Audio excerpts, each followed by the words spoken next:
যদি দূরের স্বপ্নগুলো আমার ভেঙে যাবে জানো না,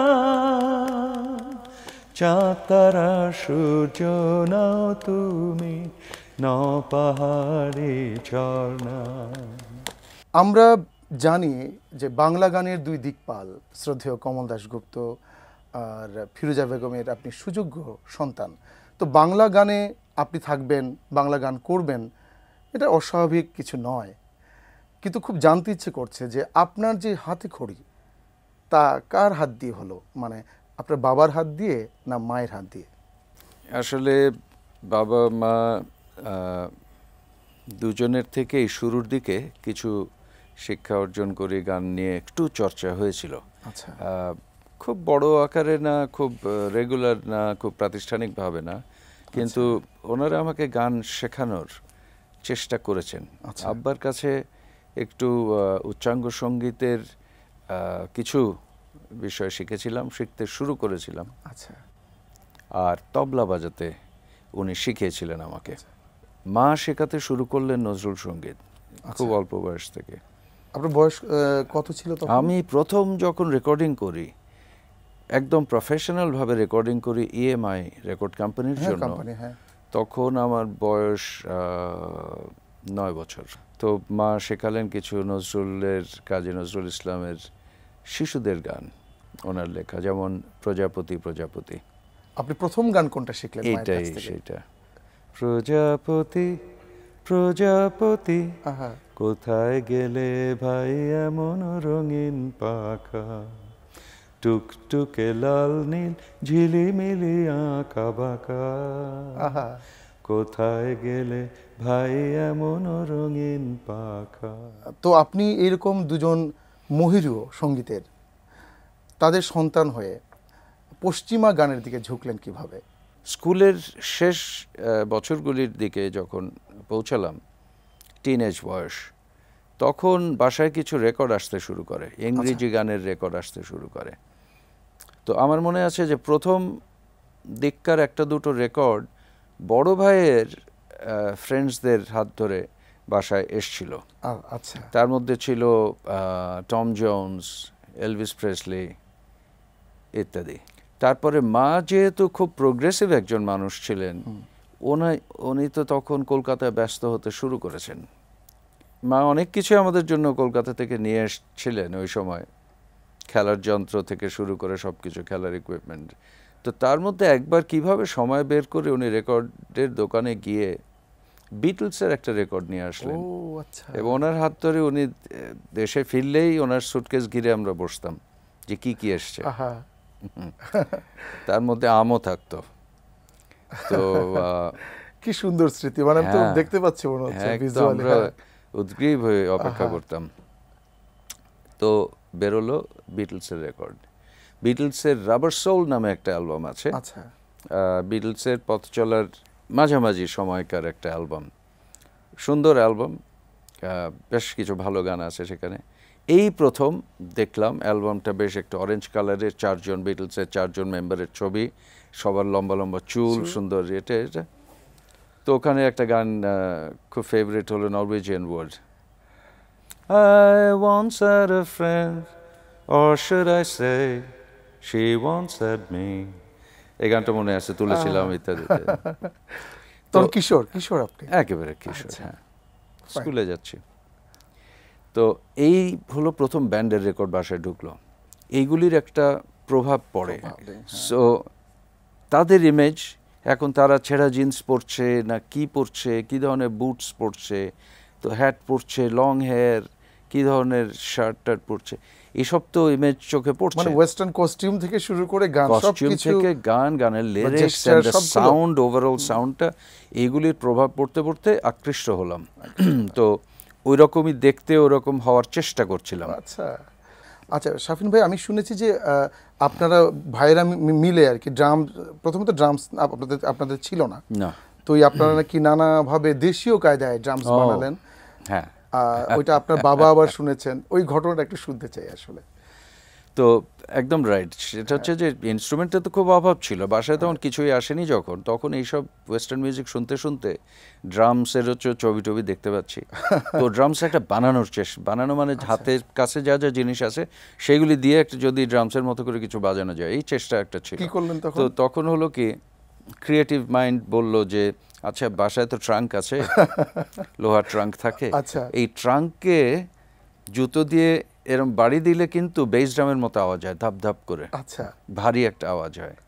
তো ট্রাঙ্ক রাখলাম খাটের নিচে, আচ্ছা, পায়ের কাছে, মানে আওয়াজটা বের হয়। হ্যাঁ, টুলের উপরে বসলে পায়ের সামনে যেন ট্রাঙ্কটা থাকে। আচ্ছা, আর এখন দরকার স্নেয়ার, দরকার একটা ড্রামসের যে হালকা সাউন্ডটা যে ঠাস ঠাস করে আওয়াজটা দেয়, স্নেয়ার দরকার। স্নেয়ার কোথায় পাবো? মার যন্ত্রগুলির মধ্যে একটা ছিল ট্যাম্বুরিন ছিল, এই ট্যাম্বুরিনটাকে বানালাম স্নেয়ার।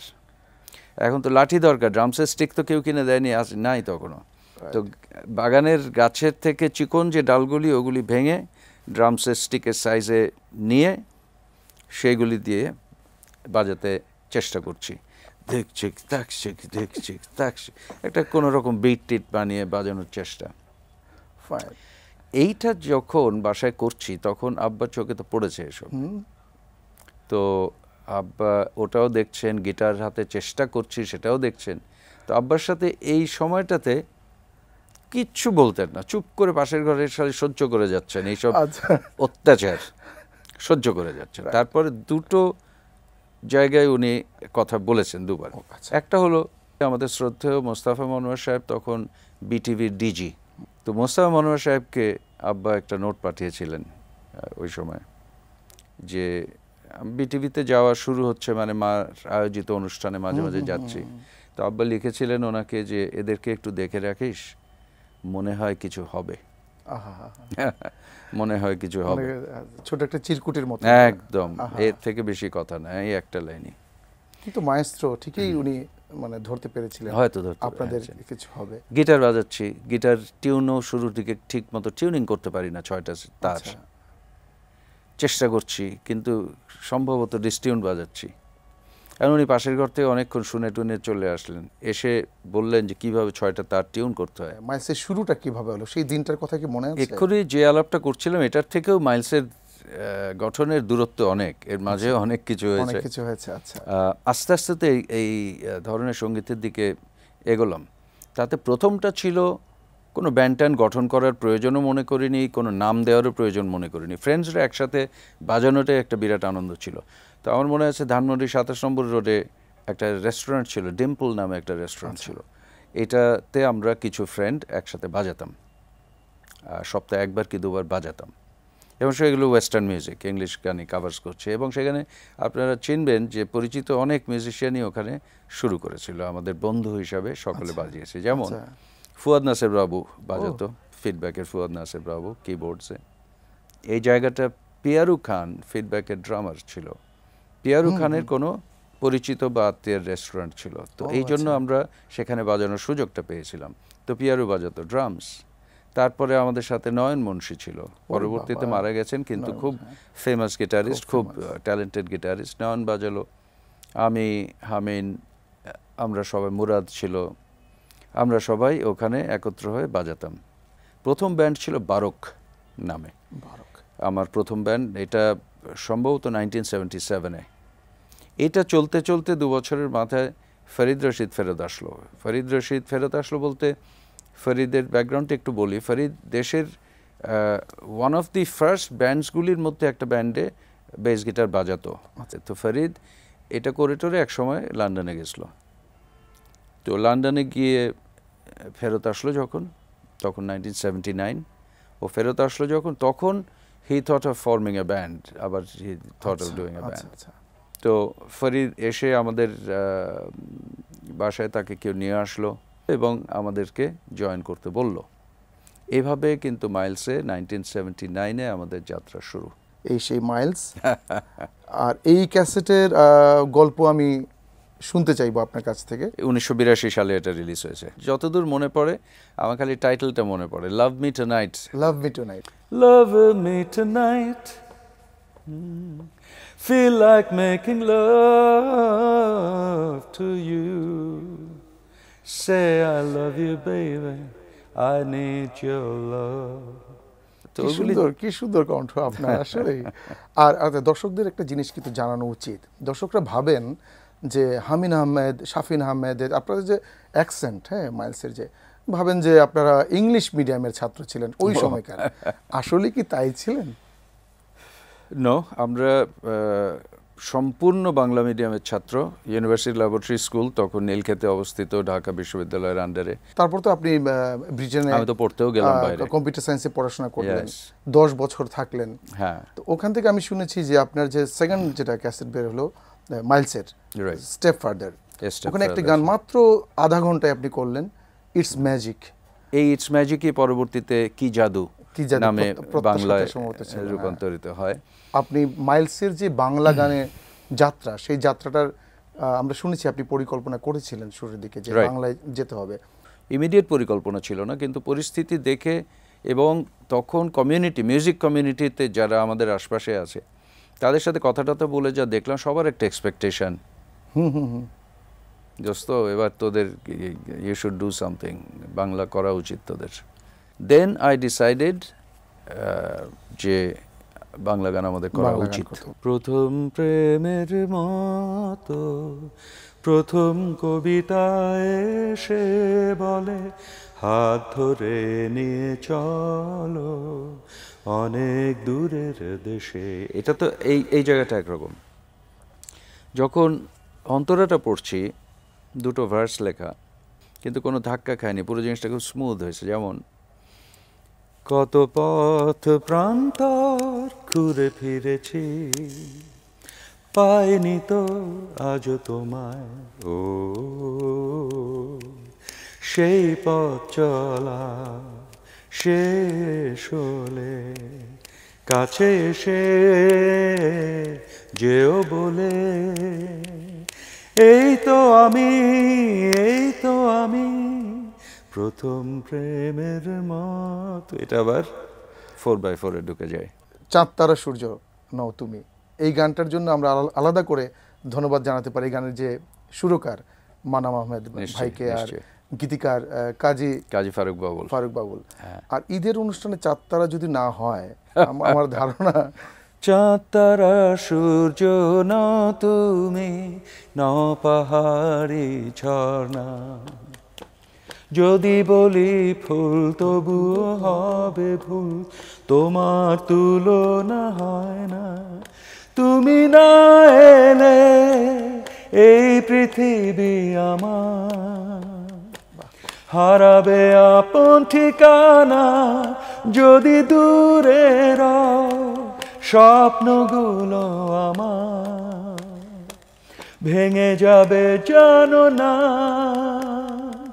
চাঁদ তারা সূর্য নাও তুমি, নও পাহাড়ি ঝর্ণা, যদি বলি ফুল তবুও হবে ফুল, তোমার তুলনা হয় না। আহা আহা কি সুন্দর। আর কতকাল খুঁজবো তোমায় থেকে শুরু করে পাহাড়ি মেয়ে, এই গানগুলো তো সুর আপনি নিজে করলেন। এই আর কতকাল খুঁজবো তোমায় গানটি লিখলেন সম্ভবত জাহাঙ্গীর হায়দার, দীপন ভাই। এটা শুনলে অনেকেই মনে করবে এটা একটা প্রেমের গান।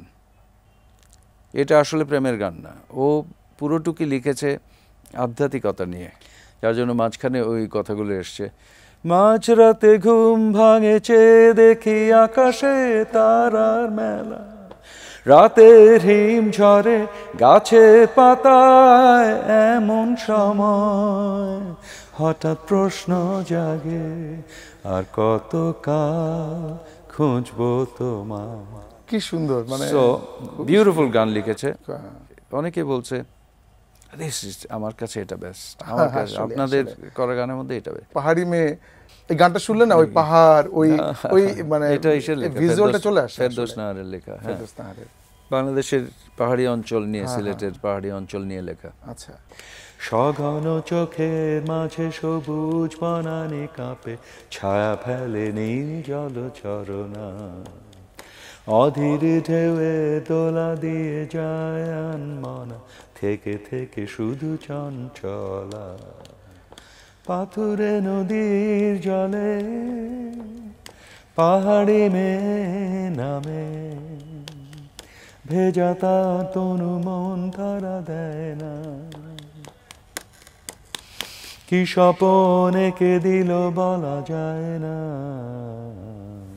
আচ্ছা, মাহমুদ খুরশিদ নিয়ে আলাপ হওয়াটা উচিত, মাহমুদ খুরশিদ বেশ কিছু বড় বড় গানের বড় গান চমৎকারভাবে খুব সুন্দর গুছিয়ে লিখেছে, যেমন হৃদয়হীনা, স্বপ্নভঙ্গ, ফিরিয়ে দাও, দিকি দিকি, জ্বালা জ্বালা ইত্যাদি সব কিন্তু মাহমুদ খুরশিদের লেখা। ওনার কোন গানটা আপনি শোনাতে চান? নিঃস্ব করেছ আমায় কি নিঠুর ছলনায়, তুমি হীনা এ হৃদয় আমার একাকী অসহায়, পেয়ে হারানোর বেদনায় পুড়ে চলেছি সারাক্ষণ, কেন তুমি মিছে মায়ায় কেঁদেছিলে আমায় তখন, ফিরিয়ে দাও আমারই প্রেম তুমি ফিরিয়ে দাও, ফিরিয়ে দাও হারানো দিনগুলো এভাবে চলে যেও না।